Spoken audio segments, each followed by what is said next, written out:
Afternoon, and welcome to this Euractiv online event, which is kindly supported by McKinsey & Company, the global consulting firm. My name is Frédéric Simon. I'm the Energy and Environment Editor of Euractiv, and I will have the pleasure of moderating today's event, titled The EU's 2050 Targets, Are They Feasible, and Can They Be Achieved Without Stunting Economic Growth? As you know, the European Union adopted an objective 1 year ago to reach net zero emissions by 2050, and it is now in the process of putting in place the policies that will be needed in order to get there. That's what the European Commission has started doing with its European Green Deal program, which was presented just over a year ago. But as Europe moves ahead with its 2050 climate objective, questions are being raised about the economic costs and benefits that this will entail. Will it bring economic growth, or will it stunt the economy? To discuss these issues today, I have the pleasure of welcoming Marcel Bokenboom, Climate Envoy for the Netherlands, Victor Negrescu, Romanian MEP for the Socialists and Democrats in the European Parliament, Killian Lohan, Vice President at the European Economic and Social Committee, Carlos Ambel, Senior Director at Transport and Environment, a green NGO, and Hauke Engel, Partner at McKinsey & Company. Welcome to all of you, and thanks for joining us today. We'll start this online conference with some short opening statements from the speakers, and then we will move on to a Q&A session. But before we do that, let me first give the floor to Hauke Engel, Partner at McKinsey, who will give us a presentation of their new report, which is being published today on achieving net zero emissions by 2050. Hauke Engel, please go ahead. The floor is yours. Excellent. Thanks a lot, Frederick. So now I have the pleasure of trying to summarize a year's worth of research in 5 minutes. So let me try. And I've written down some of the key messages here on this slide that you now can hopefully see. So just to level set and explain what we actually set out to do. So clearly there are many different ways to achieve climate neutrality. And we looked for a pathway to achieve that goal that would be cost optimal in the aggregate. So we're looking at net costs and optimizing for that. We're not considering other co-benefits such as health impacts, avoided physical climate risks, or other things. This is really a macroeconomic cost optimization pathway. So taking that pathway that we laid out by looking at a vast range of possible decarbonization levers and running a dynamic optimization simulation over all the sectors of the EU over the next 3 decades, some of the things that we find. So one, when we then add up all the cost savings and cost increases caused by these changes to achieve net zero emissions by 2050 and the minus 55% 2030 goal, we actually find that net zero emissions can be achieved at net zero cost. So the cost increases and cost savings almost perfectly balance out. And that's true both at the macro level of the entire economy. It's also true at the household level, under the assumption that all the cost changes would be directly passed through to end consumers. So cost increases as well as cost savings being passed directly through, we'd see no serious impacts on household spending. Cost of living would not increase. In fact, it would slightly decrease for lower income households. Second, well, of course, every sector needs to decarbonize speedily. We see that they reach net zero at different points. First to reach net zero would be the power sector, because we actually need a lot of zero carbon power to decarbonize other sectors. And we already have many of the technologies that are required. Solar and wind power are already mature. Next up would be transport, where we see kind of the next decade or so required to build up electric vehicle supply chains. But then we see a rapid turnover of the transport stock and slightly longer lead times to decarbonize aviation and shipping. Then we have buildings, which just takes longer to decarbonize given the somewhat slower rate of renovation, of turning over the building stock. And finally, industry, which is among the hardest to decarbonize and also relies on some as yet not fully mature technologies. In agriculture, finally, since we assume no shifts in food consumption, no dietary shifts, this would not be able to decarbonize entirely. Some residual emissions would remain, but those would need to be offset by negative emissions, for example, from reforestation, other natural carbon sinks. Thirdly, then, if we then zoom out and take a systems perspective, looking one at the energy system, this, of course, would be fundamentally transformed. We'd see a massive decrease in fossil fuel consumption and a big increase in renewables, over 80% renewables by 2050. And also, if you look at the land use system, this also would need to be expanded next to the objectives we have right now of food security, social cultural heritage, biodiversity protection, would also need to use some of the currently marginal and low biodiversity value lands to produce bioenergy, and also to increase carbon sequestration to produce negative emissions. So an expanded view on EU land use would also be required. Fourth, if we then look at the, let's say, portfolio of technologies required to achieve this, we find that across all sectors, if we sum up all the abatement to the different technology groups, over 60% of the emission reductions out to 2050 would actually be done through currently already mature or early adoption technologies. So we have clear line of sight on many of the technologies and products and services required. Of course, that doesn't mean that we don't need continued innovation. Continued innovation will absolutely be critical, and the rate of innovation will need to be accelerated to achieve this goal. But we rely for the most part on technologies that are already in early adoption, already in the market today. Fifth, if we look at some of the circular implications, let me just highlight two. On the employment front, when we look at the net jobs impact, would actually see an increase in employment in the EU. Roughly 5 million jobs would be added in aggregate, but of course there would be displacements. So we'd lose roughly 6 million jobs, we'd add 11 million jobs, and hence we'd need up to 17, 18 million people would need transition support. But there would be a net expansion of employment. Secondly, if we look at the financing side, we would need to redirect 800 billion of capex each year. So that's money that's already anyway being spent in the economy, but we would need to spend that money on different things. So instead of buying diesel cars, we'd have to buy electric vehicles. Instead of building coal power plants, we'd build solar farms. So it's a capital reallocation. On top of these 800 billion each year, we'd have to increase capital outlay by roughly 180 billion each year. So we'd need to spend more than we do right now on capital expenditures, but those increased expenditures would then be recouped through operating cost savings. Important to note also that many of these investments right now would not have a standalone investment case, so there would need to be some interventions to mobilize this financing. And finally, just to give an outlook on the way forward, so clearly this is not going to happen by itself. We need to act now to make this happen. I think 4 themes that I'd like to highlight, and as you notice here, I'm a bit of an alliteration aficionado. So we take innovation, as clearly we need to step up the rate of innovation to drive the full basket of technologies required for net zero to maturity. We need to industrialize. By that I mean we need to expand production capacity and supply chains for zero carbon technologies, so we're actually able to at scale deploy wind power, solar power, electric vehicles, heat pumps, etc. So the industrial capacity for these things needs to be expanded.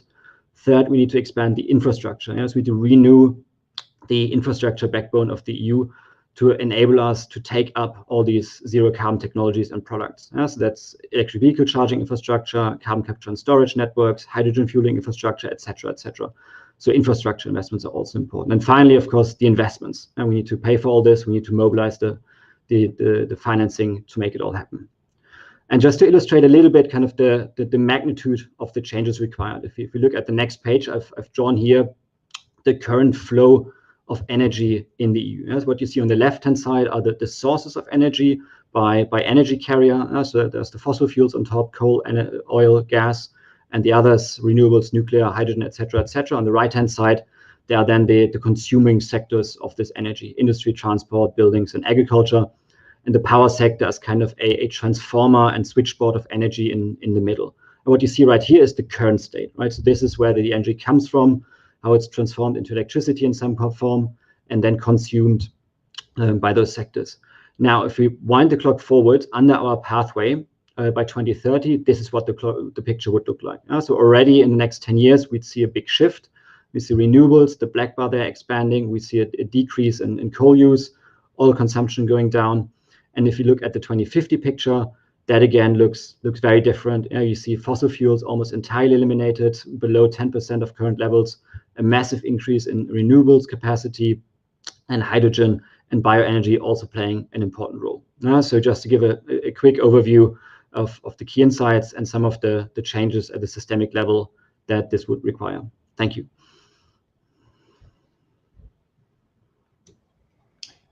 Right, thanks, Hauke Engel, for this very dense but clear presentation.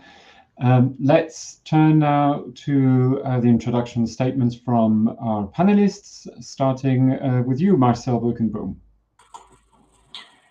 Thank you, Frederic, and also thank you, Hauke, for the indeed concise presentation.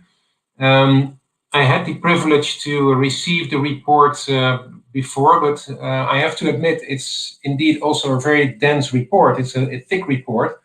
But having at a glance and also listening to you, Hauke, this is an inherently positive story. This is something that is doable, it's affordable, and the benefits outnumber the disadvantages of this transition. In fact, you illustrate that the transition is underway, and that this is something that provides many opportunities as well, opportunities that we should grasp, but it also players in what you call all stakeholders in society should actually jump upon and take the opportunity to also play a part in that. And that is especially relevant and important in a period that we do not only have to tackle the crisis that is the climate change, but also the economic crisis that comes after the pandemic, and of course the health crisis itself. So that is multiple crises on top of each other. And I think what you have done in this report is analyzing how these impact on each other and how we can actually create a world that is better than the one that we leave behind. So that is, for me, that's a positive story. Although if you look at how things are being reported on that story, the disadvantages do get more attention than the positive aspects of that. And that is, I think, also the task of us, and I'm talking as a diplomat here, but also as journalists. I know there are many in this in the audience, to zoom out a little bit, to also use your words, Hauke, and paint the whole picture. And one of the questions that is being posed is the question on economic growth. And that is, of course, a very logical question to ask in a period when many businesses are facing difficulties because of lockdowns and slow down markets. Then it's not a very popular story to say, well, perhaps you can't do what you have done before because we have to do it differently. This is the time to innovate or to invest. That might not be a very popular message. But with a report like this in our hands, we can say, well, please have a look at the longer term. You will come out stronger, and you will come out in a way that is actually more positive and also contributing to much more than your bottom line, but also having an impact on the broader society. And that means if you talk about economic growth, that you have to qualify growth. Growth as we knew it, it is not the kind of holy grail that we should be after as we are used to over the past decades.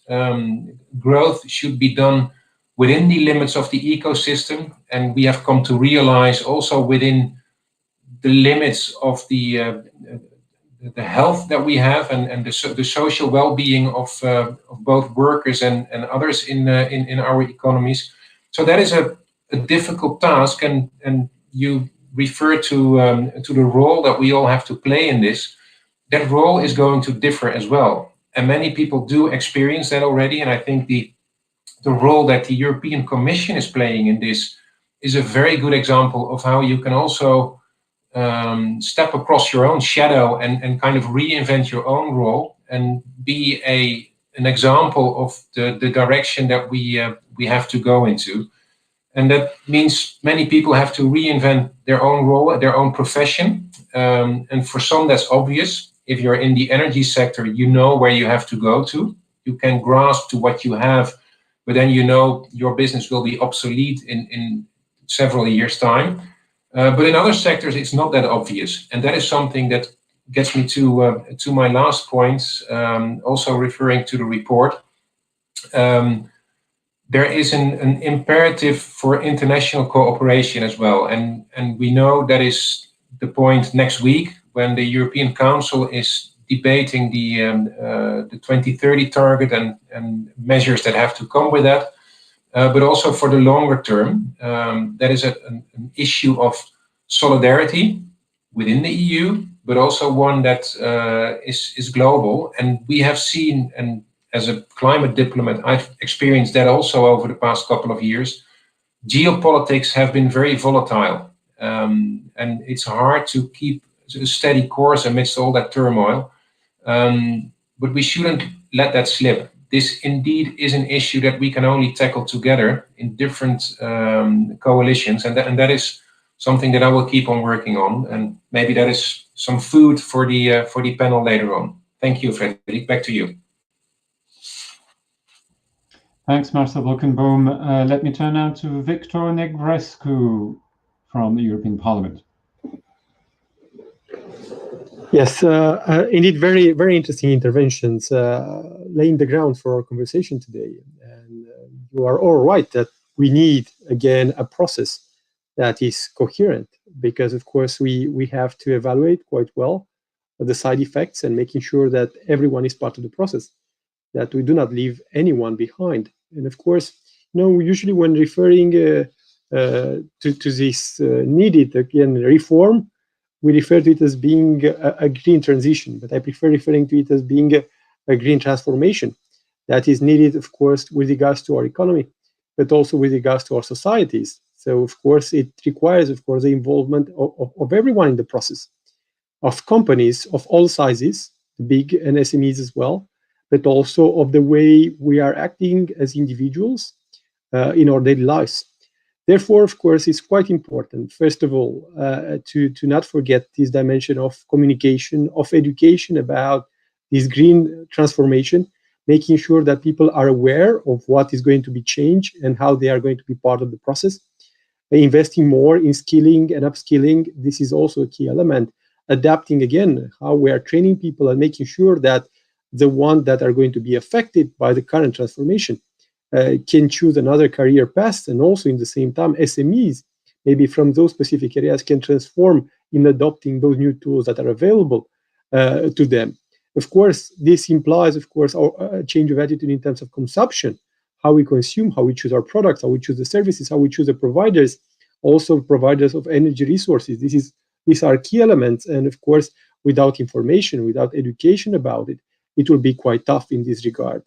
Of course, this idea of having a Green Deal, it's for me more of a message that this transformation needs to start, and that, of course, it might look expensive right now, but if we wait too much for it, the expenses of keeping things as they are right now are going to be higher than what we expect to invest in the current times. So we need to calculate that as well very clearly. To which extent do we continue on the current path, or we adopt this, let's say, path toward modernization of our economies and our societies? So, of course, it might seem cheap right now to stay like we are, but in fact, we are going to lose on the longer term. And we are going to lose not only in terms of economy, but in terms of the way our societies are going to look like, in the terms of way we are going to live in the future ourselves.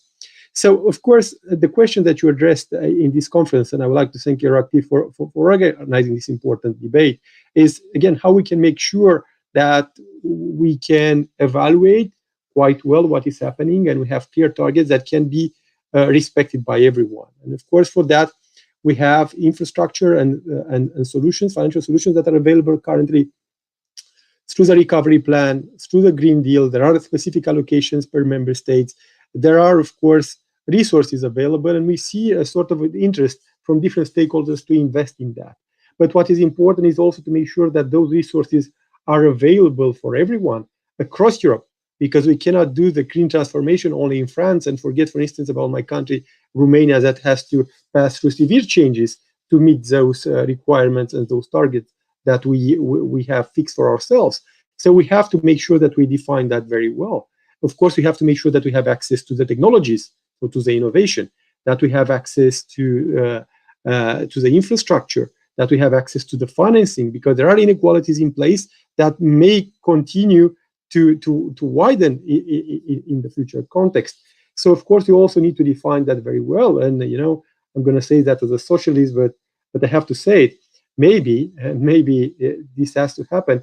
We have to regulate and make sure that everyone has access to those opportunities. And we have a lot of let's say related issues regarding copyright, trademark, licenses, certificates, intellectual property rights, to make sure that this is fully available. Because imagine an SME from Central and Eastern Europe not being capable of transforming and adapting, not because they do not want it, but because they cannot do it, because of the lack of resources, because of the lack of opportunities, because of the lack of information, or the lack of access to innovation. So we have to make sure that this transformation is fully available. And like the report has said very well, and I think it's really good recommendations that you have presented to us, it is key, of course, to have specific targets for each, again, economic domain. And this might be followed and overseen and at the same time monitorized with the help of the Commission in the European semester format, where we made this recommendation to evaluate this transformation. In the same time, we have to make sure that there is an open discussion on that, on green budgeting. So all the governments right now are doing their budgets for next year. They are drafting their budgets, and yeah, have a look at them. You will not see the green transformation so well represented in a lot of the budgets designed by member states. And this is due, of course, to the current context, but it's also due to a policy choice and the difficulty of explaining to people this transformation because we didn't try to involve them enough. So the key for me is to involve all stakeholders and make sure that we calculate very well the side effect, but also that we offer a clear path in the future on how to do that. Thank you. Thank you, Victor Negrescu. I'm hearing that Kilian Lohan will be joining in 5 minutes, so let me turn straight away to Carlos Calvo-Ambel. Carlos, the floor is yours. Thank you, Fred. Thank you for the invitation, and thank you to McKinsey for this very interesting report that I was trying to read last night, but given to its length, I don't think I managed to get to all the details, but still, I still had some time to reach some key conclusions. For me, the most important one is that transport can actually be decarbonized. And I was surprised to see that actually the assumption in the report is that that can be done by 2045. Which is considerably earlier than the assumptions in the Commission's work, that they assume that actually transport will only do, relatively speaking, minus 90% by 2050. Something that was also quite relevant is that 3/4 of the technology that is needed in order to do the transformation already exists. Then I also found interesting that there were 3 different main energy scenarios, and the one that included importing more energy from outside EU borders, that was actually the most expensive one. So actually, it was interesting to see that what we need to do is to try to do as much of energy efficiency as possible. Because when we're talking about importing energy in a scenario where we are decarbonizing, we're not talking about importing oil. We're talking about importing things like synthetic fuels. And the report showed that that option will be more expensive than going for other options, which include like as much electricity as possible in comparison to using synthetic fuels. The report also showed that there's a massive need for investments. So my conclusion from that is that we better get those investments right. And probably other members of the panel know, but currently there is a discussion about the taxonomy regulation in the EU. And it's key that what we call green investments are truly green, and we don't get distracted by things that are actually not contributing in order to implement that scenario that McKinsey developed. There are investments needed, but there are also massive operating costs that in the case of transport, McKinsey quantified them in savings equivalent to 230 billion in 2050 only for transport. Transport being the sector where most savings will take place.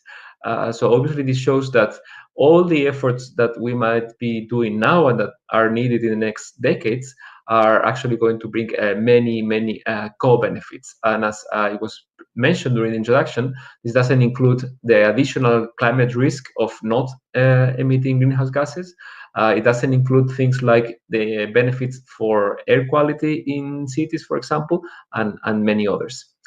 When going into the granularity a little bit more for transport, I found quite interesting that the scenario assumed that 80% of new cars and vans being sold in Europe by 2030, and 30% of long-haul trucks also in that same year will need to be electric. I think that this is, again, putting on the table something that is very needed. Let's don't forget that the current target for cars and vans, actually only for cars, is 37.5. This is going to be reviewed by the Commission in June next year. So imagine the challenge. We need to go from 37.5 to 80%.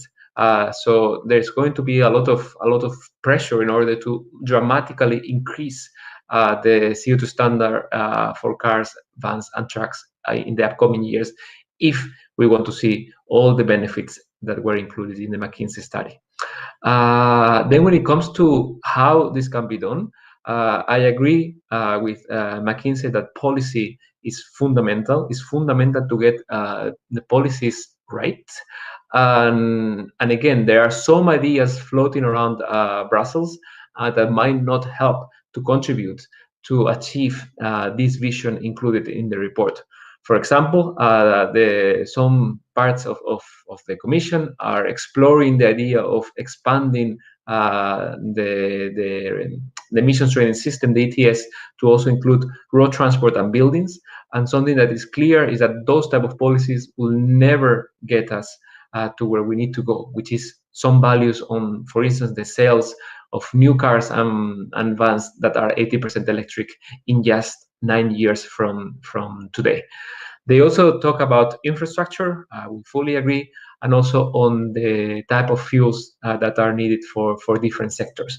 And we agree as well that for sectors like aviation and shipping, fuels play a fundamental role to decarbonize those hard-to-abate sectors, particularly with things like synthetic renewable fuels.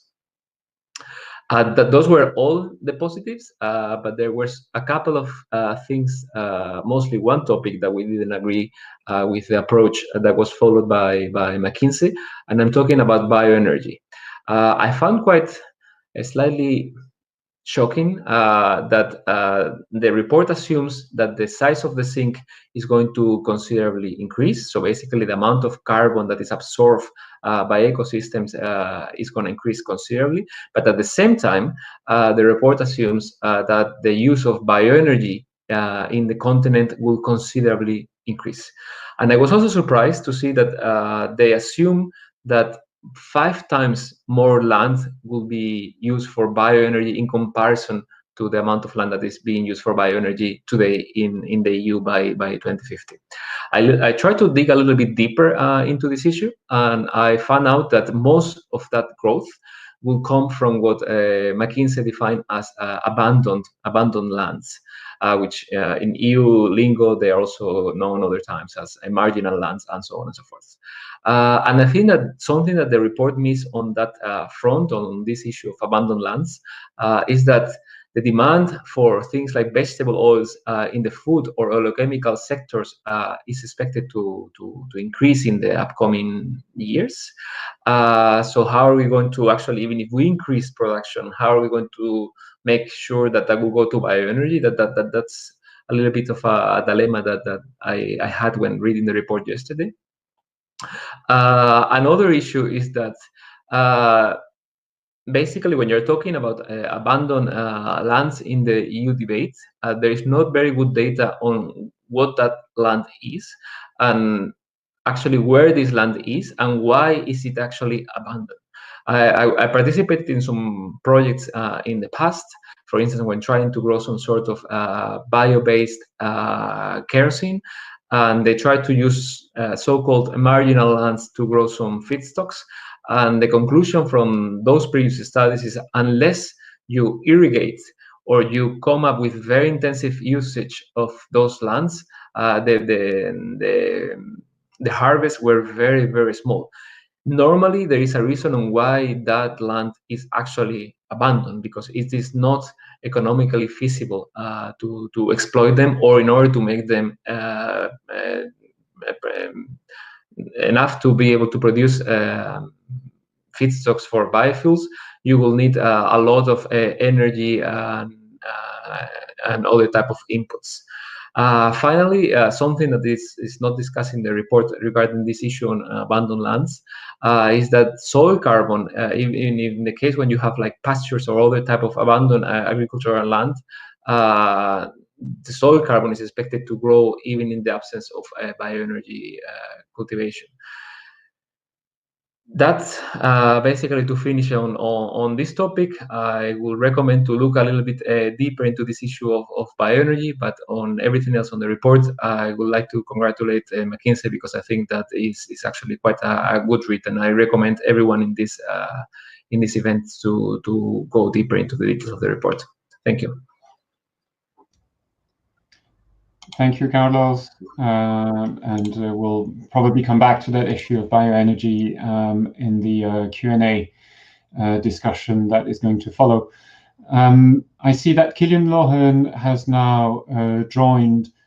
He's Vice President at the European Economic and Social Committee. Kilian, you're joining the meeting right now. I believe you've missed the presentation of the report, but you may have seen the draft that was circulated. In any case, what are your initial thoughts to launch the discussion for this event? Yes, thank you for having me, and sorry that I'm late. I feel a bit like when I was in university, I once walked into the wrong exam, sat in, got the paper, looked at it, started answering the questions, and realized I was in the wrong exam hall for the wrong exam. So I feel bad for arriving in late in the middle of a discussion and having missed what previous speakers have said. So I look forward to engaging as we have the wider debate and hear from others. But I just wanted to thank McKinsey for the report. I think it's an excellent contribution, and really I'm excited at the fact that we've now moved beyond the point where we were having climate versus business, or climate action versus business, almost in conflict with each other. And now it seems that this and other reports help us move to a point where we're realizing that there are opportunities within climate action for progress and prosperity to occur hand in hand. And certainly I think that's a huge driver then for more ambitious and more focused actual action. We've seen this in certain different specific areas where sometimes the business sector is actually even ahead of the policy in trying to drive forward. I've just come from a meeting of the European Circular Economy Stakeholders Platform, and there within circular economy activities within the business sector, there's certainly a huge drive forward, and a lot of those activities, once powered by circular energy, if you like, or renewable energy, which is circular by its nature, they can also make a massive contribution towards climate action. And I think they support what we find in this report, the idea that we can continue to have economic prosperity while still taking these ambitious actions. The additional element maybe that I'd like to bring before opening the discussion is the social element of the action that's required. And I think within the committee, that's something we work on very much. Indeed, the idea that we should put communities at the heart of the action that's required, and by empowering communities, that we can actually have a much stronger, more just transition, if you like, or a transition that's based on the social aspect, as well as the climate or environmental and economic or financial aspects. And that brings me to the context of the Sustainable Development Goals, because I think the approach, the Sustainable Development approach, where we're trying to balance these three different elements of people, planet, and profit, or however you want to identify those three elements. I think that really gives us the tools to do something very positive and to bring people along with us, because coming to the Economic and Social Committee, obviously I see a lot of actions that are happening at an EU level, but being appointed through the Environmental NGO Network, I also am very closely connected to communities who can feel disconnected from climate action, and individuals and smaller groups who feel like that climate action is always a cost for them, and it is always a challenge for them. And yet work like this helps us send the message that actually, rather than viewing it as a cost, we can view it as an investment, and that it can bring prosperity, although that future will look different to what we're looking at the moment. And the pathway of progress that we've experienced up to this point, the benefits we've got from economic growth need not necessarily be sacrificed as we try and have a model that addresses the problems that have been caused by economic growth. So I would just add that in for opening remarks, and look forward to the further discussion.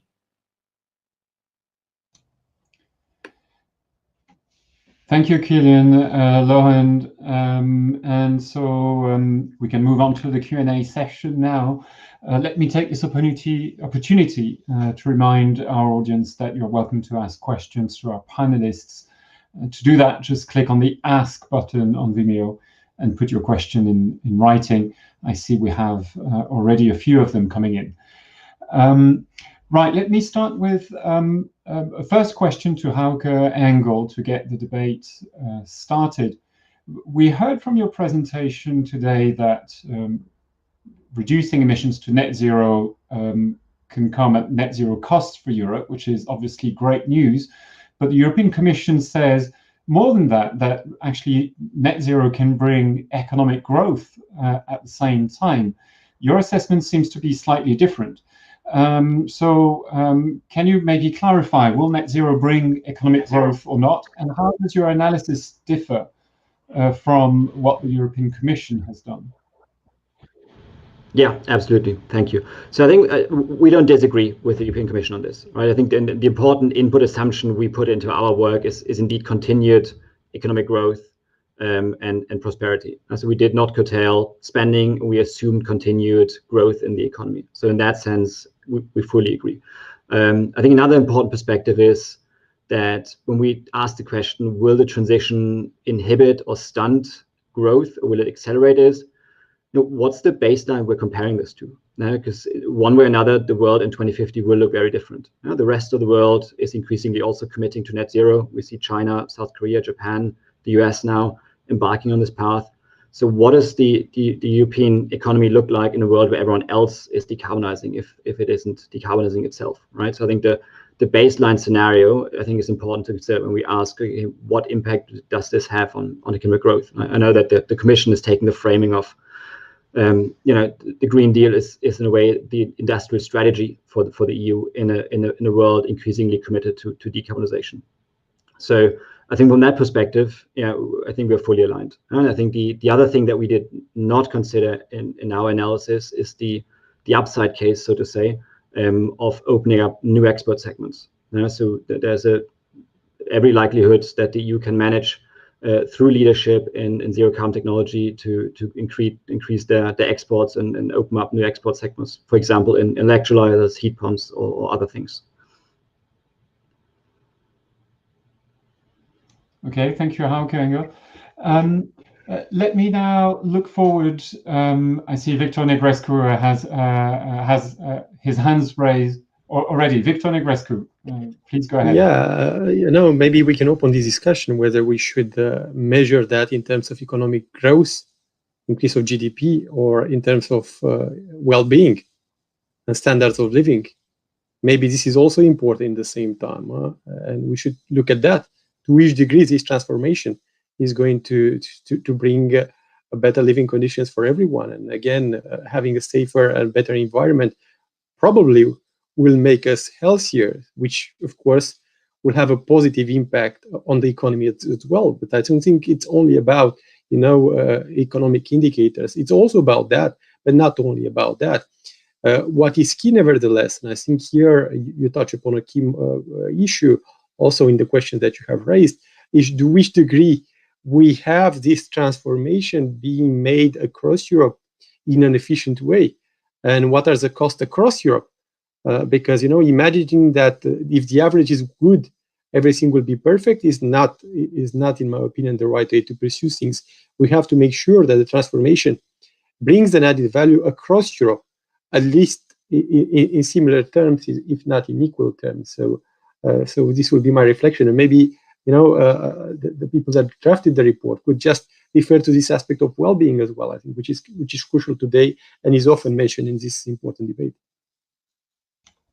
Hauke Engel, maybe a quick reflection on that. I think this was deliberately left out from the report, the benefits for health, for example, of less air pollution and these things. Why did you make this decision early on to leave those aspects aside? So first of all, Victor, I think very good point, right? I think this expanded lens is very important. And of course, we're all aware of the debate of the shortcomings of GDP as a metric of progress, which is an entire debate on itself. But indeed, as we try to keep things simple and hence focused on the, let's say, the economic or monetary aspects. I think one, to keep it simple, but also to not be accused of conflating different things and picking one thing to gloss over another thing. But indeed, I think this is very important to consider. And even I think beyond individual well-being, there's also economic factors that one could consider. For example, the increase in energy independence, things like more stable energy prices. I mean, right now we have a wildly fluctuating oil price, which is challenging for business many times. Whereas a domestic renewable energy supply would provide much more stability in energy supply prices.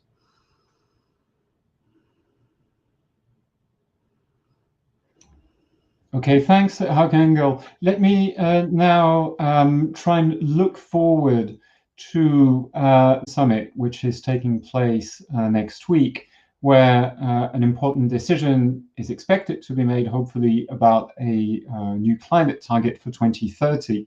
This is working backwards, of course, from the climate neutrality goal for 2050, which is the subject of today's discussion. And there is still a lot of worry on behalf of some countries like Poland. I guess Romania as well has expressed a few doubts about that. About the costs that the transition will entail for these countries, where the challenges are probably bigger than in Western Europe. So, Hauke Engel, maybe you can say a few words about that. Did your report look into some of the country-specific challenges that this could bring? And maybe for a country like Poland, which has a particular challenge with the coal it's got in its power system. Yeah, so first off, I think it's important to emphasize, right? While we took the macro perspective, of course, there's also the micro perspective, which is at least equally important. And of course, for many companies, for many regions, for many citizens, this will create challenges. And we don't want to be kind of rosy-eyed or misty-eyed about this. This is very important, and the just transition is of course critically important to make this societal project a success. Right? So I think we're 100% aligned there. To your question on Poland and similar countries, right, that have a legacy for historical reasons of higher fossil fuel systems, particularly in the power supply. I mean, yes, things are more challenging there. And we actually looked at Poland in a standalone report earlier this year that I can encourage everyone who's interested to also have a look for. And what we found there is that also in Poland, I mean, from a purely, let's say, industrial or a technology perspective, net zero is absolutely achievable. And also at the macroeconomic level, the case is also clear. I mean, there we find as a trend, a similar thing as we find for the EU as a whole, as we would see an increase in required capex, of around 13 billion per year, but we see a decrease in operating costs for the system as a whole by 75 billion.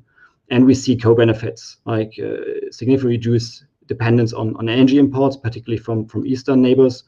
And we also see co-benefits in the cost declines, but also what we did not consider then, but I think it's important to highlight, is then the upside case again, particularly Poland and similar countries with a highly skilled labor force that could actually benefit from the EU-wide green transition and attract new green manufacturing.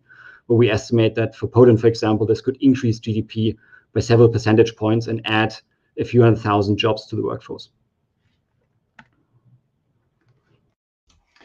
Okay, thank you. Let me turn to you, Marcel Bokenboom. Looking ahead to the summit next week, what lessons do you think EU leaders could draw from this McKinsey study?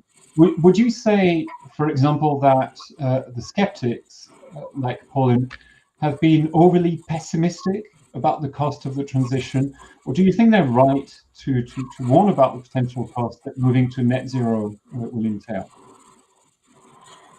Well, I think first of all, the reflections that we have just heard from the other panelists are very relevant also for that debate. Focusing on the short-term costs might kind of distract our attention from the bigger picture. And in your introduction, you rightfully said we are backcasting from 2050, when we want to have a climate neutral Europe and hopefully a climate neutral world. The initial costs might be higher in some areas, some sectors, but ultimately the benefits are clear. And I think reports like the one that is just been published by McKinsey can actually help inform that debate. But still, the choices that have been made illustrate more support also in Eastern Europe. When we see where Europe is coming from, a decoupling of economic growth and emissions steadily since 1990 show that we are able to do that, and also that we can be competitive in an economy that is becoming cleaner. And that is something I think that we should take to heart. And maybe an extra element to add to that, in that economic system for which we have always chosen to call air quality, soil quality, the environment externalities, another choice in that economic science. If we put all of that into the model and into the equation, we know we have to make different choices. And several instruments and regulations within the EU are actually geared towards that goal already, and those funds are available for countries that feel they need a little bit more help to get through that transition. And currently we see that those funds are underutilized. So that I think should be put on the table as well. We have to get to work and no longer stand still too long by arguments that are actually not too relevant in this debate.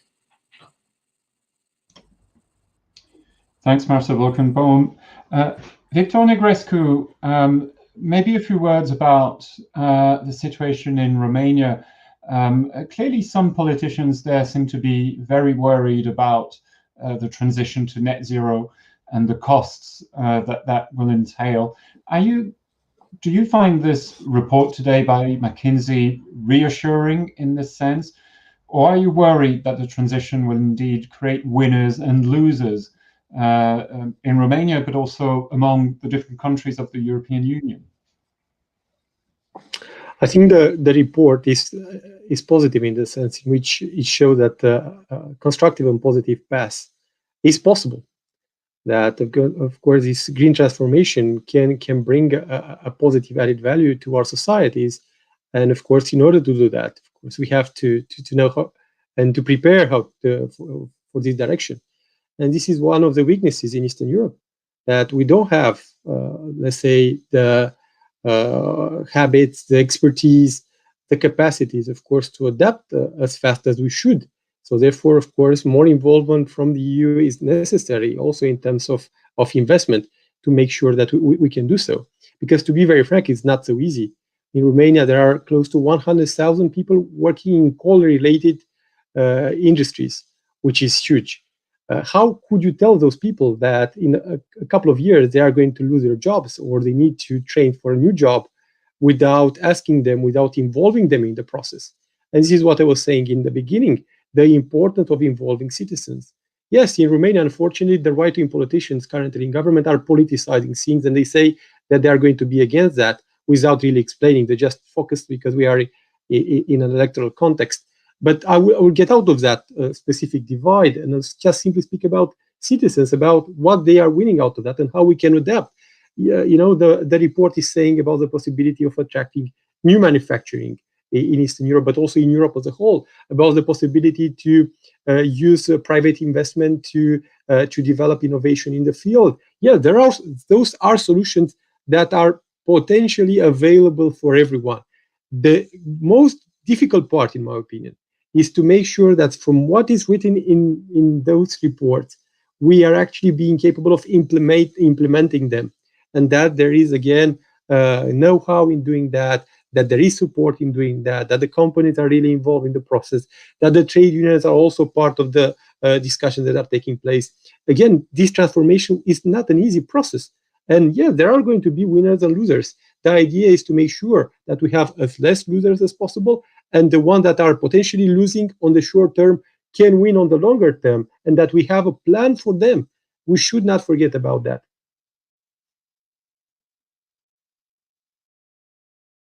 Thank you, Victor Negrescu. And let me turn now to Killian Lohan. Similar question to you. Do you believe the skeptics have exaggerated the costs of this transition? And how do you think Europe can avoid creating winners and losers? Thank you. Yeah, I've struggled with this question for a number of years now, and I think reports like this one certainly helps to say, look, this is an achievable transition economically. And I think repeatedly we've heard the refrain that, you know, the cheapest time to take this action, or the most cost-effective time to take climate action, is now, because it's only going to get more expensive as time goes on. But I do think a very early step is to be realistic about winners and losers. And okay, that's very divisive language to be using, and nobody wants to end up in a category that's described as losers. But certainly identifying the areas that need to transition most is really critical, and then funneling supports in that direction is an important part of it. And I suppose up until now, what we've heard quite often is that climate action is an ambition that we should set, and we see good high-level goals being set repeatedly. And then when as we break it down into implementation, often the line is used, well, as long as this doesn't affect our competitiveness, and that in a global market we need to ensure that we're still competitive, and that's often been a loophole to avoid any kind of action.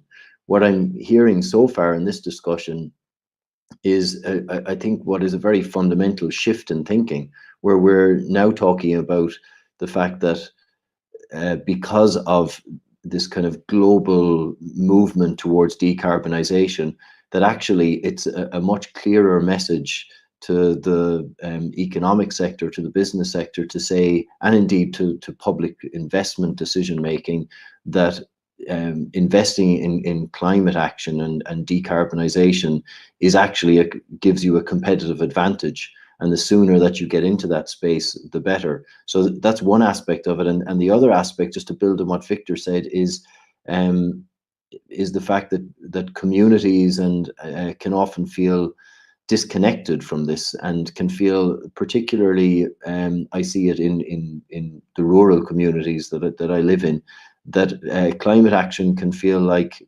quite far removed. And I do wonder whether, in terms of pushing the solutions that whether climate always needs to be in the headline of it. You know, I think we can sell a very positive story of investment, of employment, of improved well-being, and all of the other bits that entails, and that we can sell that to communities, and that positive climate action can be a byproduct of it almost, you know, that maybe we should be concentrating on identifying the cultural changes and behavioral changes that need to take place within the systems, not within individuals, but within the systems, and that we don't always have to have in the headline that this is climate action, or that you're doing this for the climate, because I think too often that plays into the old narrative and disconnects people from it, from what needs to happen. Whereas climate action for me has always been about people, and has always been, people have been at the heart of it. You know, the save the planet narrative disconnects often human beings from it, whereas those who are normally saying save the planet are saying it from the perspective of, well, save the planet so that it remains habitable for human beings. So I think that's an interesting way to start putting the narrative to focus on communities and on action. Thank you, Kilian. Let's go back to you, Hauke Engel, to talk about the technological aspects of the report. It has a whole section about it, about the different technologies that are needed to get to net zero. And the good part, like we heard, is that most of them are already there, already available. So which ones do you believe need to be deployed the most urgently? And is there a kind of sequence in the way that these technologies should be rolled out for to maximize effectiveness and to reduce the cost to a minimum? Yeah, I think there's several perspectives on this. I think one is to look at the sectoral interdependencies, right? Because we highlighted one at the beginning. So clearly the power sector needs to decarbonize and scale up clean energy production, so we can then use that clean energy to decarbonize other sectors through electrification of things that are right now done through fossil fuels. And there are other examples, how agriculture or land use interplays with aviation and shipping, for example, because we may want to rely on biofuels to some extent to decarbonize those sectors. If we look at the full basket of technologies and their readiness and what needs to be done, I think, yes, there clearly is the message that many of these technologies are very far grown and mature, but of course more needs to be done. And I think the important thing to bear in mind is that we almost need to think about things we need to do on 3 horizons. So we need to act now to reduce emissions in the coming decade and this decade, which basically means taking what we have, the already mature technologies like wind and solar, and scale them, right? Just make sure that what we have is actually put to good use in the fastest way and at scale possible. Then we also need to now make sure that for the next decade, the 2030s, we have the technologies when we need them. So we need to accelerate the innovation rate for things like carbon capture and storage. We need to make sure that we scale up, have the pilots for electrolyzers, for green hydrogen production. So we start kind of driving down the cost for those technologies so we can supply them at scale when we need them in the next decade. And finally, there's then the kind of the final decade, the last mile to net zero, where we need to rely on some technologies that are still in the lab stage. So we need to ensure that we get those out of the labs and into the markets. We also reorganize land use to enable the negative emissions from land use to offset the unavoidable residual emissions in industry and in other sectors.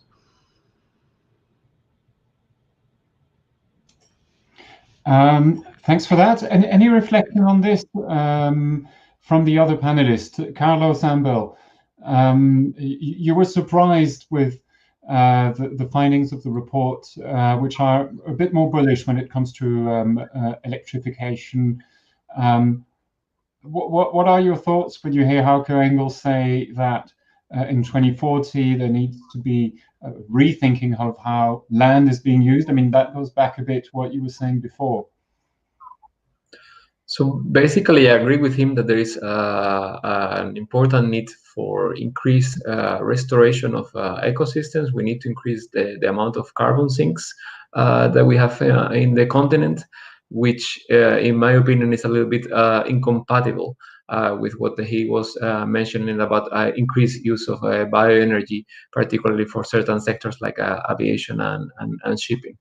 I guess that for those of us that have been long enough in Brussels, we have all suffered the massive back and forth on the whole biofuels debate.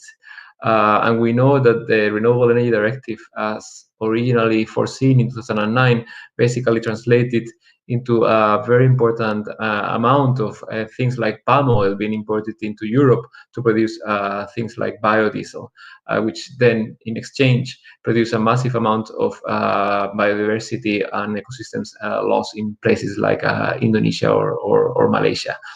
On the amount of innovation that is needed, indeed, innovation, I fully agree with McKinsey that innovation needs to continue. On things like electrification of transport, yes, even if the technology is already there, there's still much more space to continue improving the technology, such as batteries for road transport.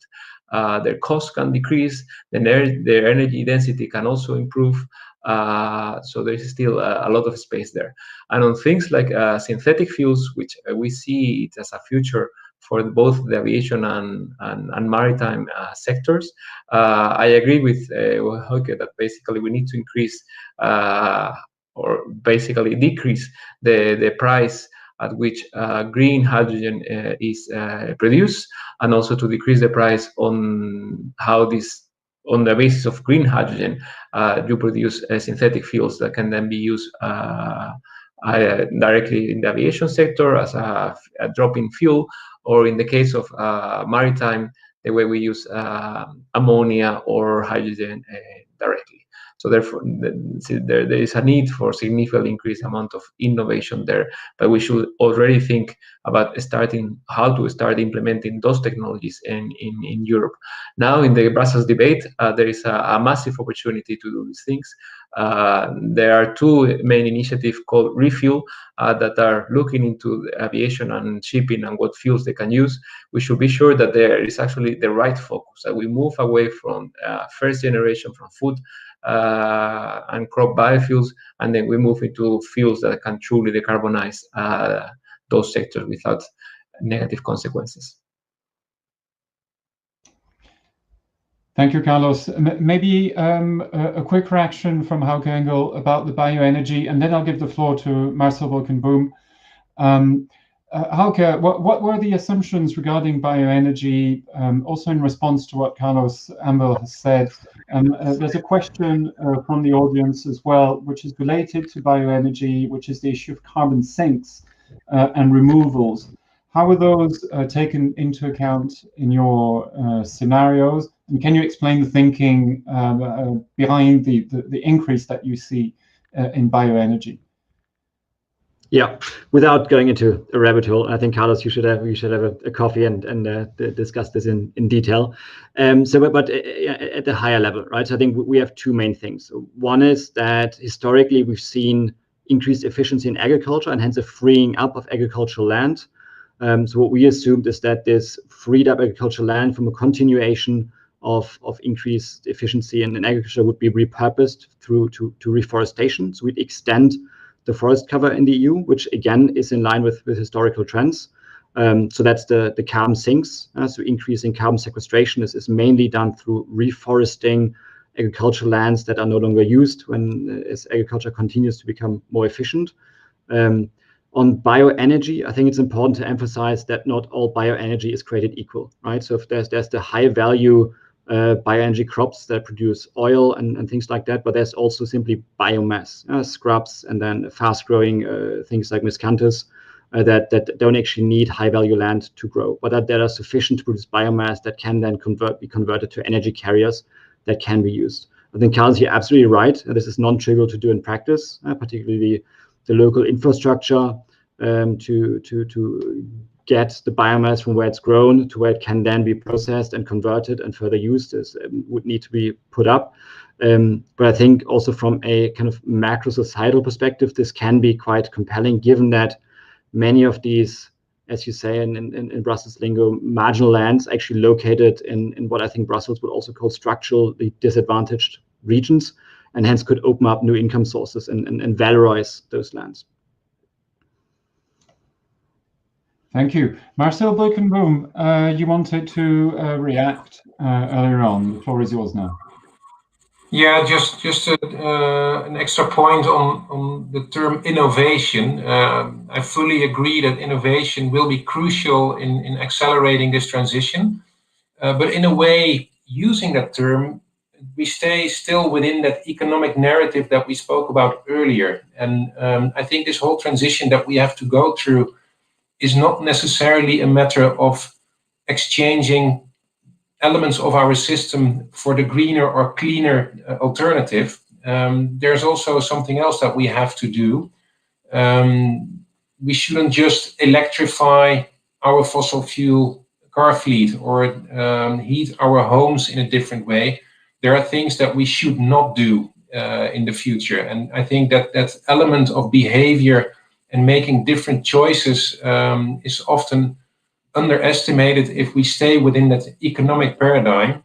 So that is something to look into as well. And I think directives like the energy efficiency directive are important in this respect, but should perhaps even go further as we have to think of alternative ways of mobility, of housing, of our diets and things like that. So that is, I think, something we should not neglect. Otherwise, we will bump into that other limit to growth that actually the Club of Rome in 1972 already referred to, and that is the fact that our global resources, in the broader sense of the term, are also finite, and we might exchange our dependencies on oil-producing countries to dependencies to countries that produce other resources. Indeed, Marcel Boekenboom, you mentioned actually the need to stop doing a certain number of things. I think in the Netherlands, there's currently still a great deal of dependence on natural gas, because gas used to be a big industry, still is in the Netherlands, but declining very fast. This is probably one of the reasons why there is such a big push for electrification of transport. I assume in the Netherlands, but should you take that also further when it comes to heating, for example, in buildings? Is there something planned currently in the Netherlands to ban gas boilers as from a certain year in the future? Can you maybe expand a bit on what you have in the pipeline there? Yeah, I think the trajectory is clear. We are moving out of fossil fuels altogether. And the first, of course, is coal-fired power plants. That is going to happen before 2030. But we also want to get out of natural gas before 2015, or the sooner that we can get it. And that is going to be a tailored approach. So different municipalities have different transition paths. And some of them go to heat their homes by excess heat from industry, if that is close by. Others use thermal heat. Others use heat that is generated by power plants that has to be heated by, for example, biomass or other sources. So there's differences within the country. An analysis has been made by our planning agency what type of energy and what type of heat would be most appropriate for what municipality or what region, and according to that, those regions are planning themselves. So that is, in a nutshell, what is going on. But the overall goal is clear, and that is the one that you just referred to. Thank you, Marcel Boekenboom. Let me turn back to you again, Hauke Engel, with a question which is tricky for policymakers, at least. How can policymakers plan ahead in such a fast-moving environment where we see technologies evolving very quickly? We saw that happening during the last mandate of the European Commission, where the sudden and very steep fall in the cost of electricity from wind and solar actually took the European Commission by surprise, right in the middle of the adoption of this big clean energy package that was being adopted. They had to revise their figures and their projections right in the middle of the legislative process. How can policymakers deal with that very fast-moving environment in which we're in at the moment? Yeah, so I think first of course, it's important to emphasize that is a positive surprise, right? That the costs drop faster than anticipated. I think fundamentally, of course, there are big uncertainties, right? This is an area of fast technology innovation, and clearly also when we're all going to reread this report in 20 or 30 years' time, we'll have gotten many things wrong in terms of the precise assumptions that we made. Nonetheless, I think if we zoom out, I think that the broad brush kind of picture is broadly right. And it's really the direction setting and the roadmap that's now important. I think the fundamentals, I think we've gotten right. The details will certainly differ. As far as policymakers are concerned, I think it's also important to bear in mind what actually needs to be decided when. I think we have pretty clear line of sight on the next 10 years, what needs to be done in the next 10 years. And then we can still course correct for the subsequent decades, depending on how technologies evolve. I think having a bit of that, what the private sector would call strategic foresight and kind of scenario-based thinking, like what do I invest in now? What is a safe bet? What is slightly more uncertain? Where should I maybe invest a little bit in optionality? I think that can be very helpful. So for example, I think the EU is now very committed to green hydrogen as one core pillar of the net zero economy. And I think our analysis backs that up, that is a choice that makes sense from a cost perspective. At the same time, given that there are challenges from a citizen acceptance perspective in some parts of Europe, for example, to renewables build out, it may make sense to also invest in some optionality, for example, to explore green hydrogen imports from EU neighbors, North Africa, for example, and also to ensure that let's say backup technologies like, for example, carbon capture and storage are also ready to be deployed if they are needed as a solution as a kind of a next best solution if the prepared technology choice does not materialize. Thank you, Archangel. A question from the audience about the regulatory instruments that you see driving this change in the direction that of accelerating decarbonization. What is the assumption, again, from your report? Is it mainly driven by the carbon price on the emissions trading scheme, or do you see other big regulatory changes that need to be made? Yeah, I think it's important to note that what we produce is not a forecast, right? It's a roadmap, it's a scenario, and we don't actually look at what the best policy toolbox is to achieve this outcome. So we don't comment on the policy choices, and there's a large toolbox of possible policies available. And I'm not an expert on policy, so I'd also love to hear from the panel on this. But I think one thing that I do believe is important, that kind of the regulatory frameworks are robust and give the clear direction, but then also give the freedom to the private sector to play their role as kind of the engine of innovation and delivery, which is what it does best. I think we need to give direction, we need to give the level playing field, but also enable the innovation and creativity of the private sector to come to the fore and play its role. Okay, let me turn to the other panelists then. Victor Negrescu, maybe a few thoughts from your side on how policymakers can drive the change, accelerate the change to low carbon technologies. The European Commission, for example, has traditionally been technology neutral in the way it approaches things. Do you think the EU needs to go beyond that it needs to start picking winners? It seems that is what has started. We're seeing strategies for offshore wind, we're seeing strategies for green hydrogen. It seems we're kind of picking winners now, which was not the case before. Do you agree with that analysis, Victor Negrescu? Yes, I believe that we should remain neutral, and I don't believe in one-size-fits-all format on how to achieve this objective. And indeed, to a certain extent, we see, of course, different, let's say, positionings at the level of the Commission, but also at the level of different member states promoting one technology against another. But it's not about putting them one against another. It's about making them efficient and implementing them as best as possible. Here, I will introduce another idea that is also, in the same time, quite important. To which extent are those technologies being developed in Europe?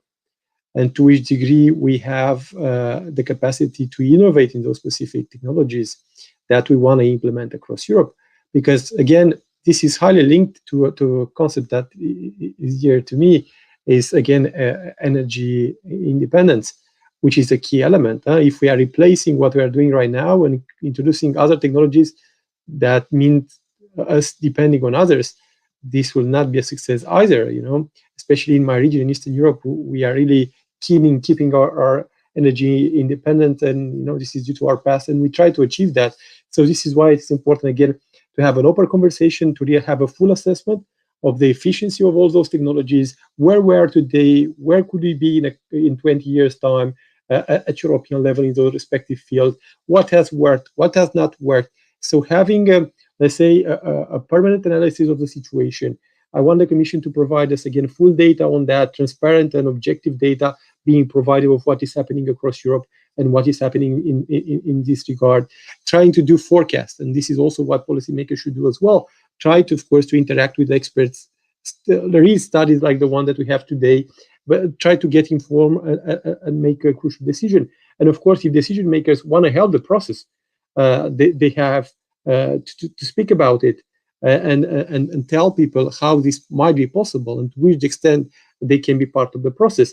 I think this is not a transformation that can be achieved without political involvement. It's not something that is being done somewhere, I don't know, or should be done somewhere in the Brussels bubble by technocrats. No, this is something that requires political involvement, requires political leadership, and of course, what I expect to come out of the discussion in the Council, but also in the years to come, is more leadership on that and showing that Europe can, become a leader maybe in all the technologies and not choose one of those available. Thank you.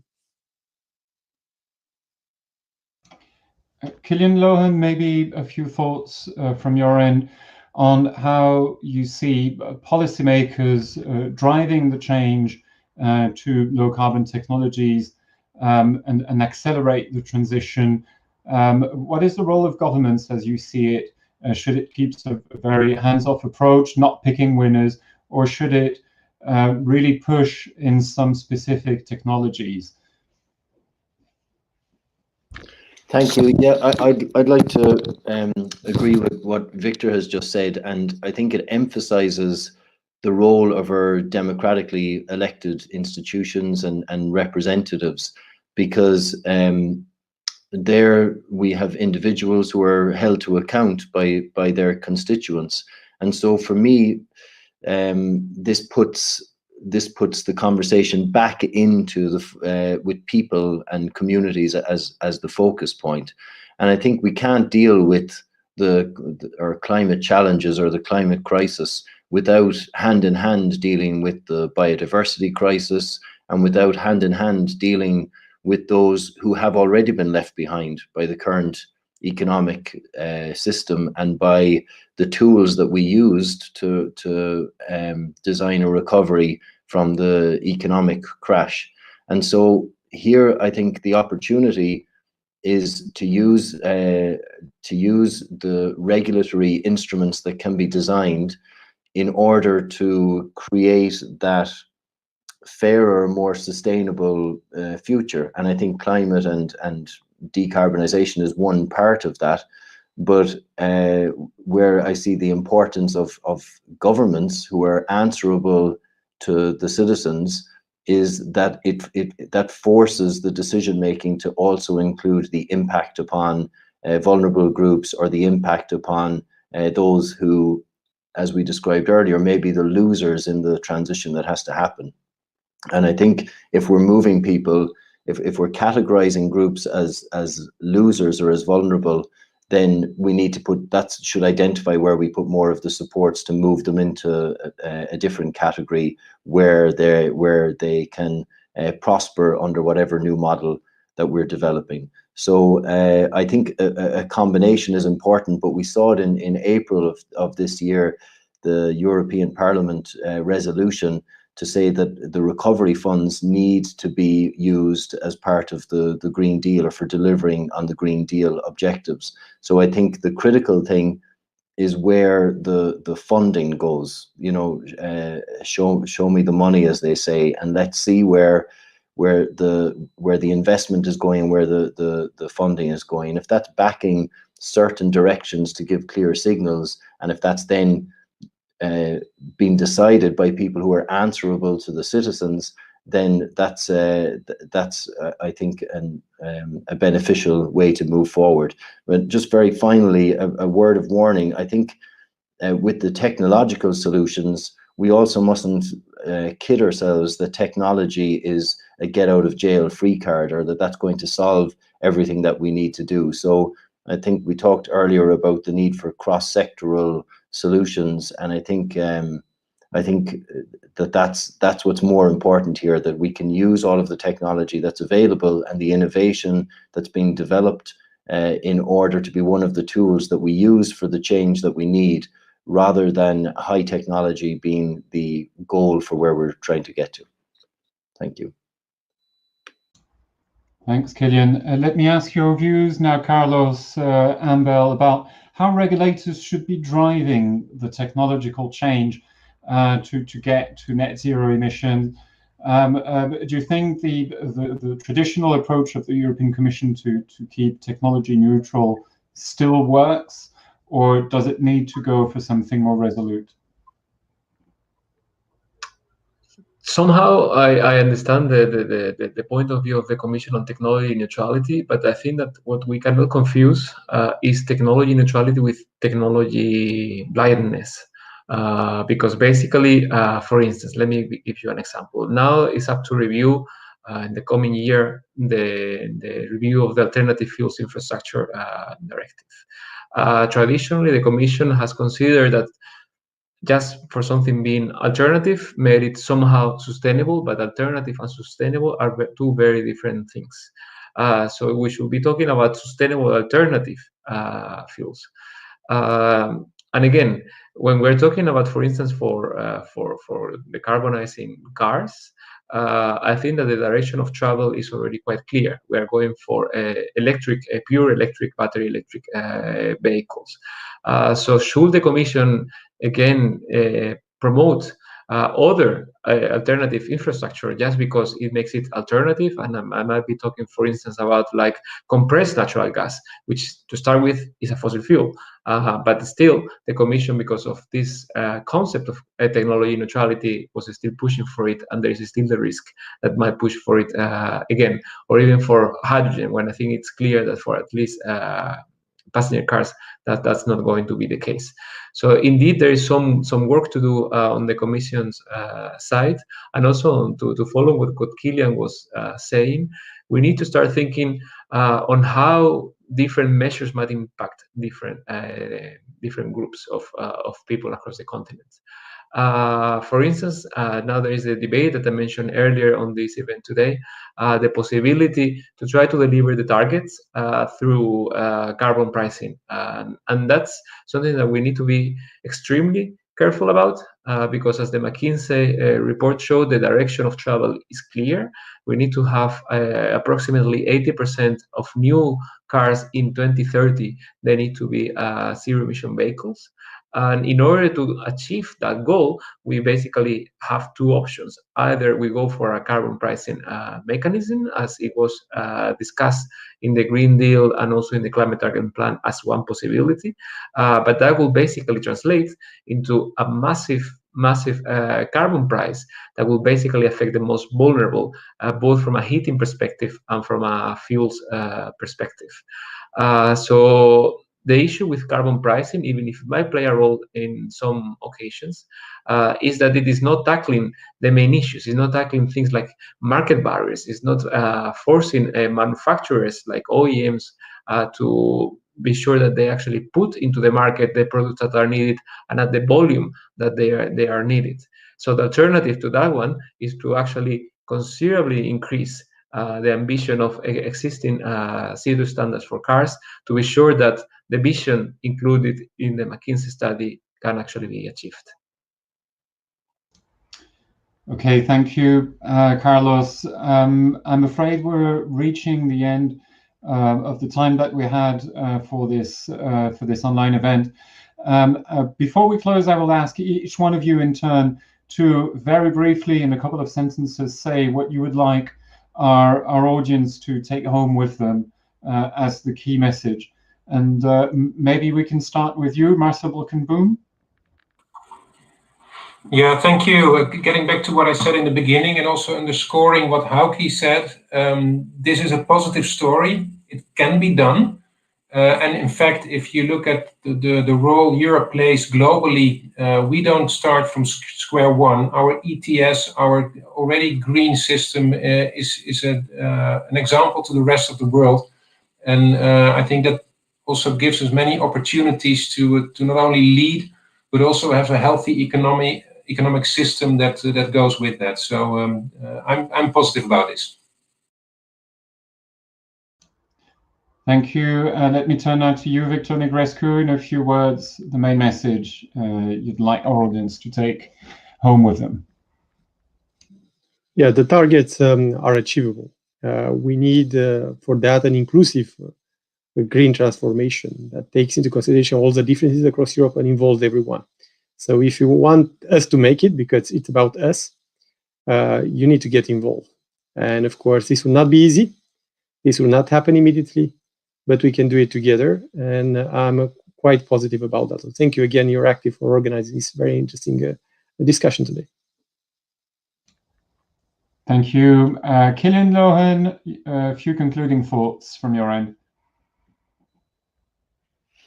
I was hoping there'd be a gap between me and Victor, because I was almost would echo what he has just said again. But I think participation is key, and knowing, I mean, this very strong message that the ambitious goals are achievable. They don't need to be as negatively disruptive as previously the narrative has been, but actually, in order to ensure everybody is cared for or brought along with the changes, then everybody needs to be involved, and that can be through the political process or from the sector I'm representing, civil society organizations. There are so many fantastic structures within the EU for everybody to have an opportunity to have their voice heard, and I think the more people participate and engage and use those, the more effective those structures can be in ensuring that we have a holistic approach to achieving this change. Thank you, Kilian. Quick words from you, Carlos, to conclude. Yeah, thank you, Fred. I would like to echo some of the previous statements, particularly from Marcel. I think the main conclusion is that it can be done, but it is also it's not going to be easy. This is a challenge, and therefore, because we don't have actually so much time, considering the urgency of climate change, we need to be very, very targeted. We cannot waste our time with false solutions, with transition fuels. This is not the 2000s. Like, I mean, basically, we're gonna start 2021 in less than a month. So every measure that we take needs to be to have in mind the final goal, which is to decarbonize by 2050 at the very latest, and if not 2045, as the McKinsey report shows. So I just want to say thank you for the invitation to this event, and let's all get to work. Hauke Engel, you have the privilege of closing. Excellent. Actually, I have nothing to add. So thank you, guys. It was a great panel. Thank you for the debate. I think the message is clear, right? This is achievable. At the same time, it is a massive challenge. The next years are absolutely decisive, and we can only do it together. And who, if not the EU, can achieve this? So let's get to work. Great. I think this wraps up today's event. A big thanks to McKinsey for supporting it. Thank you as well to all the panelists for the time that you took today, and to our viewers, of course, for following us. In case you like this debate, well, we have many more coming up on Euractiv. Just check on our website, events.euractiv.com, for more detail. And if you've missed the beginning of this event, don't worry. In just a few minutes, you will be able to watch the full video again on YouTube. So we hope to see you again soon. Until then, bye-bye.